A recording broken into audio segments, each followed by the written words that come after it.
Welcome, everyone. Let's begin our lesson for today by going over the learning goals and success criteria. First, what are we learning? We're learning how to recognize the various ways that a function can be represented, how to find function values of functions, how to use function notation to find points on a graph, how to manipulate the context of a problem to find solutions to fit another context, how to apply functions and their various representations to real-world applications, how to examine functions and compare their function values and behaviors in given intervals, how to recognize the characteristics of periodic functions and recognize them as repetitive intervals, how to perform mathematical operations on functions to determine their function values, and how to perform algebraic operations on functions to determine their function values. How are we learning it? Through the Reasoning with Representations of Functions Review Part 2 notes and the Reasoning with Representations of Functions Review Part 2 assignment. When can we use this information? To examine problems from all angles and examine the various ways to solve the problem, to find solutions to any kind of math problem, to examine how previous experiences and previous solutions can lead to positive outcomes for current issues, to recognize repeated patterns in daily tasks and their common solutions, and to plan for changes in your electricity bill to anticipate how your bill will change once a new rate takes effect. How do you know you learned it? By getting a score of 4 on the Reasoning with Representations of Functions Review Part 2 assignment. Now let's take a look at our agenda for today. We will begin by going over the learning goals and success criteria. While we do that, you'll fill out your Get It Started. Once you've completed your Get It Started, we'll go over it together and answer any questions that you may have. Next, we'll do our weekly raffle. After that, we'll go over the Reasoning with Representations of Functions Review Part 2 notes, and I'll give you time to complete the Reasoning with Representations of Functions Review Part 2 assignment. Once you've completed the assignment, we'll go over it together and answer any questions that you may have. At the end of class, we'll go back over our learning goals and success criteria while you fill out your Before You Go. Your only homework for tonight is to continue working on the Reasoning with Representations of Functions study guide and any incomplete assignments that you may have. Let's take a look now at the Reasoning with Representations of Functions Part 2 notes. The notes begin with the learning goals and success criteria. Now, what is a function? A function is a relation in which each element of the domain is paired with exactly one element of the range.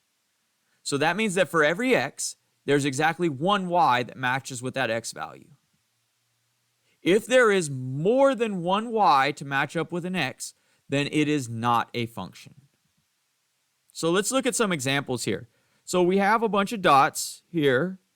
We have tables, we have equations. We can see it in various different ways. But if we notice here, there's an x value here at x equals negative 4. And y is negative 3. There's no other y value that matches with it. Same thing with all of these. Here we have a straight line. I can pick any x value, and there's only one y that matches it. Here, again, same thing. Now, non-functions look something like this. So notice, if I pick an x value like x equals 0, so when x is 0, y is this one, it's this one, and it's this one. So there's 3 different y values that match up. That doesn't work. Same thing here. If we look here at this x value right here, there's 2 values there for y that make it true. So that doesn't work. Same thing here. If I pick x equals 0 here and here, there is 2 points. So again, not a function. Now, can we represent a function verbally?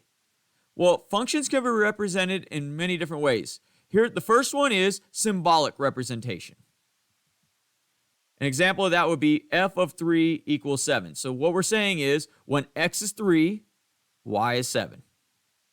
We can write it as a mapping. So we could say 3 is mapped to 7, meaning that when we plug 3 in for x, we get 7. We can do it graphically. So the point 3, 7 belongs to the graph of function f.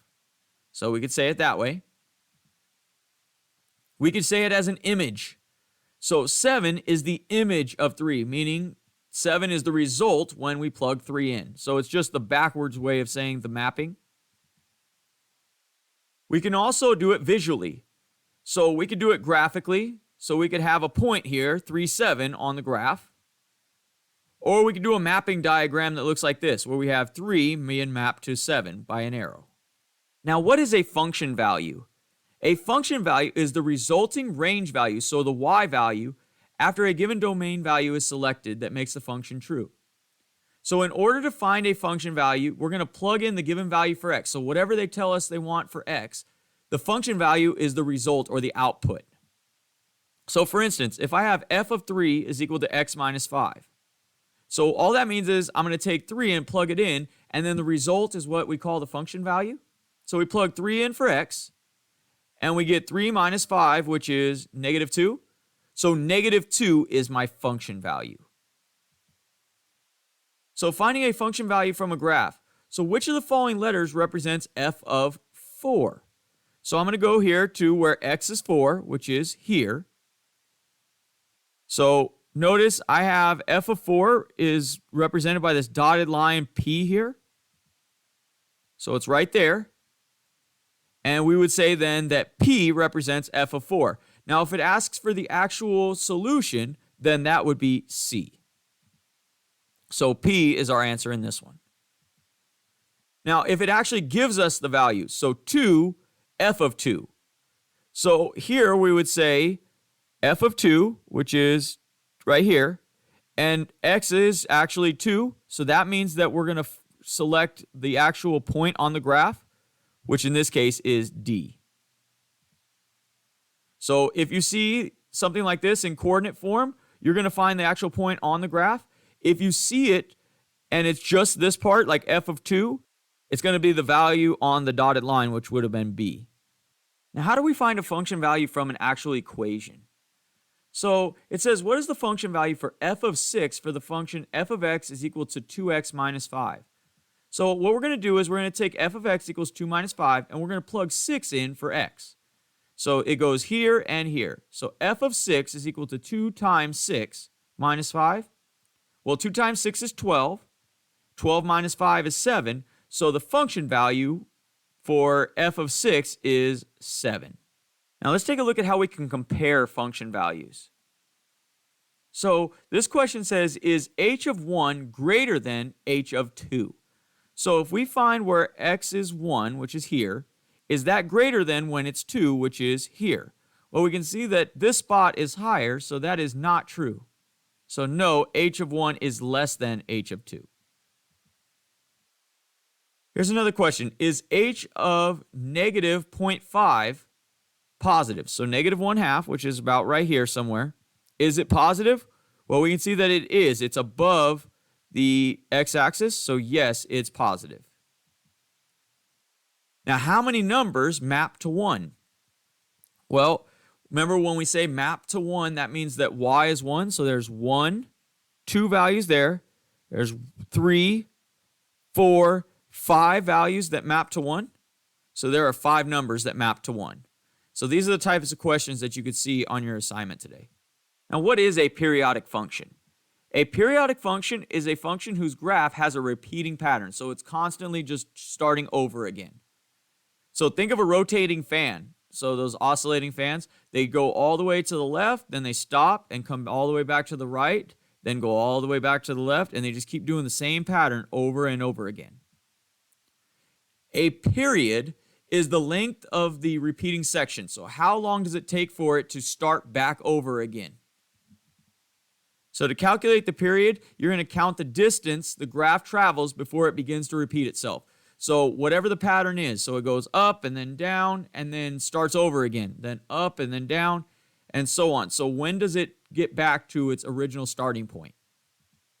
So an example of this.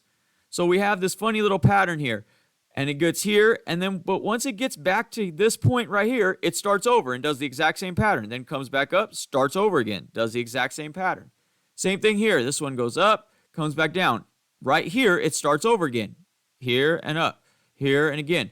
Same thing here now. This one is a little different because it's getting larger each time, but it's still keeping a pattern of up and down and up and down. So what are the periods of the function?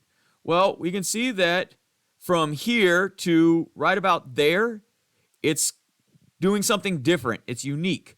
Then once it gets to here, it starts over again. So we would say that this is our pattern, which has a period of about 2. Then here, we go up and then down, and right here, we start over again. So this one has a period of about 3. And this one goes from the top down here and then starts over again. So this one has a period of about 2. Now, how do we perform operations on function values? So let's say, given the table above, what is f of 2 minus g of 1? So what that means is we're going to find what f of 2 is and then subtract g of 1 from it. So f of 2, if we look at f of 2, we can see that the value here is negative 2. So when x is 2, y is negative 2. So we keep that there. And then we look at g. So g of 1, which is here, when g is 1, the g of x is negative 1/2. So we take those two values, and then we're just going to subtract them, just like it says. So f of 2 minus g of 1 is the same thing as negative 2 minus negative 0.5, which is really plus positive 0.5. And we get negative 1.5 as our solution. Let's look at another example. So this one says, what is 4 times h of negative 2? So if we take h, so when h is negative 2, y is 4. So there's our value. And then we want 4 times that. So 4h of negative 2 is the same thing as 4 times 4. And 4 times 4 is 16. Now let's look at another example. So it says, what is f plus g of 2? Well, when we write that out, f plus g of 2 is the same thing as f of 2 plus g of 2. So when we do that, we find f of 2, which is negative 2, and g of 2, which is 1. And then we're just going to add those two together. So we add up negative 2 plus 1, which is negative 1. So when we do this and you see f plus g or f minus g or anything like that, really what that's saying is we're going to take f of this value and then whatever operation's there and then g of that number. So let's see another example of this. This time we have fg of 8. Well, fg just means multiplication, so really we can break that up and it becomes f of 8 times g of 8. So f of 8 in this case is 40, and g of 8 is right here, which is 4. So now we just multiply these together and we get 40 times 4, which is 160. Let's take a look now at the reasoning with representations of functions review part 2 assignment.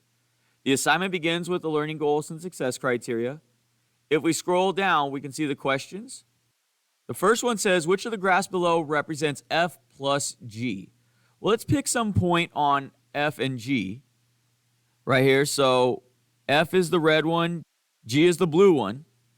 So if we take this, we can see that f is 1, g is negative 2. So when we add those together, we get negative 1, which is this one. So this one passes through negative 1, and it's the only one who passes through negative 1. So it's got to be this one.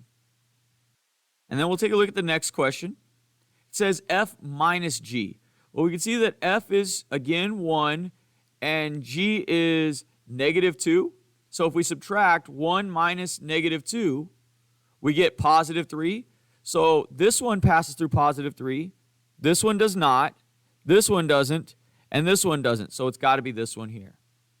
And then we'll continue to answer all of these questions until we get to the end of the assignment. Once you get to the end of the assignment, go ahead and click Next. This will take you to your Before You Go. Go ahead and fill out your Before You Go and then submit your work on Google Classroom.